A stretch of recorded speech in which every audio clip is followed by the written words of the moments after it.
Oggi a Dai Roma News.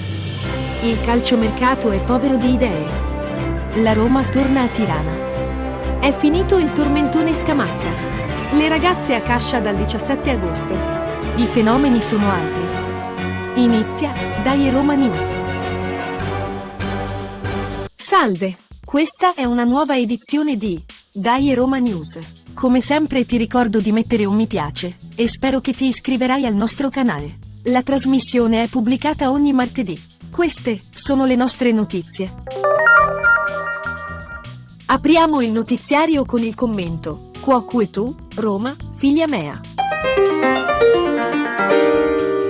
Come siamo caduti in basso? Certamente le squadre italiane non attirano più i grandi calciatori stranieri come una volta, ma secondo me è anche un po' colpa del nostro giornalismo sportivo.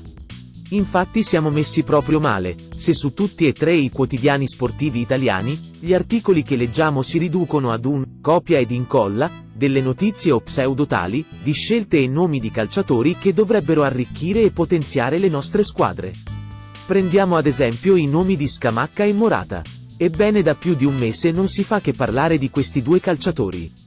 La Roma li vuole, dice il Corriere dello Sport, ma subito ecco che la Gazzetta dello Sport rilancia la possibilità che anche il Milan e l'Inter sono interessate a loro. Un interessamento non si nega neppure alla Juventus, ci racconta il quotidiano Tutto Sport. Alla fine, Scamacca è acquistato dall'Atalanta. Ma io dico, oltre a Scamacca e Morata, c'è vita? Sembra che tutto il calciomercato italiano giri intorno a questi due nomi.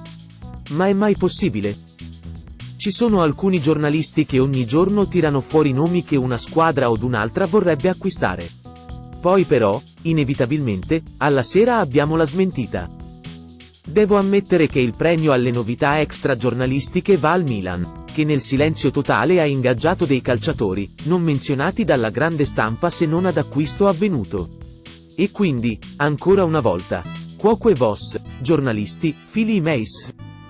Riuscirete ad esprimere qualcosa di interessante oltre ai soliti noti? Alla prossima! La Roma torna a Tirana per l'ultima amichevole, prima dell'inizio del campionato. Questo è il testo dell'annuncio. Di nuovo a Tirana. La Roma torna all'Air Albania Stadium, laddove il 25 maggio 2022 ha sollevato al cielo la UEFA Europa Conference League. Il 12 agosto alle ore 20 i giallorossi affronteranno in amichevole il Partizani Tirana, che a maggio si è laureato campione di Albania per la 17ª volta. Sarà l'ultimo impegno del nostro precampionato. 8 giorni dopo, la Roma riceverà infatti all'Olimpico la Salernitana, per la prima giornata di Serie A. Questo è il momento per il punto del mister. Il mercato di quest'ultima settimana ha visto esaurirsi la storia Scamacca, finito all'Atalanta.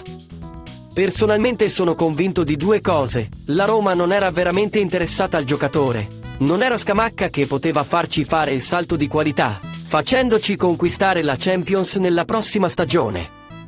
Ho la sensazione, invece, che Thiago Pinto stia per mettere a segno un grande colpo. Vedremo se mi sbaglio, ma accadrà in questa settimana. Sul punto di partire sembra Ibanez. Se veramente quelle cifre fossero vere, si parla di 20-25 milioni, per la Roma sarebbe un affare. Il giocatore è buono, sia chiaro, ma ogni tanto è come se gli si spegnesse la luce, e questo è un limite.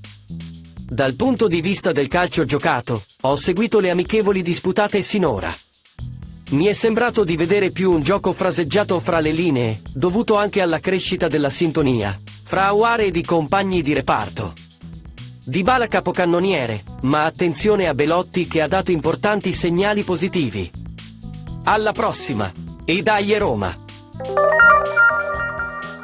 Sono iniziati da circa 10 giorni gli allenamenti della Roma femminile, senza le calciatrici impegnate al mondiale. Questo è il messaggio pubblicato dalla società.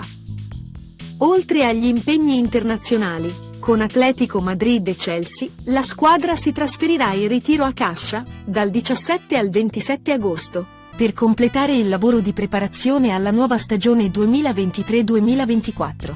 Il gruppo, guidato da Alessandro Spugna, si allenerà nell'impianto La Reggia Sporting Center. Per i tifosi sarà possibile assistere agli allenamenti pomeridiani previsti il 24 e 25 agosto a partire dalle ore 17:30. L'accesso sarà consentito fino a esaurimento posti. Questo è il punto giornaliero di Parla Pasquino. Siamo un popolo con una mentalità da vecchi. E lo sport segue questa mentalità. Ancor di più nel calcio, dove c'è sempre il giornalista che apprezza la presenza di giovani calciatori nei campionati esteri. Ma poi, quando si tratta di parlare di giovani da far giocare nel nostro campionato, subito si aprono discorsi tipo: quel calciatore ha solo 20 anni, non si può affidare a lui il peso dell'attacco. Oppure, troppo giovane per la difesa della squadra. Per l'impiego dei giovani calciatori, siamo quarti nei 5 campionati top europei, dietro a Francia, Spagna e Germania. Per non parlare poi dell'Olanda, che resta una tra le prime nazioni nell'utilizzo di giovani. Il problema è senz'altro la nostra mentalità che non accenna a cambiare. Del resto anche i giovani giornalisti non fanno altro che emulare i più attempati editorialisti, ripetendo il solito mantra: quel calciatore è troppo giovane.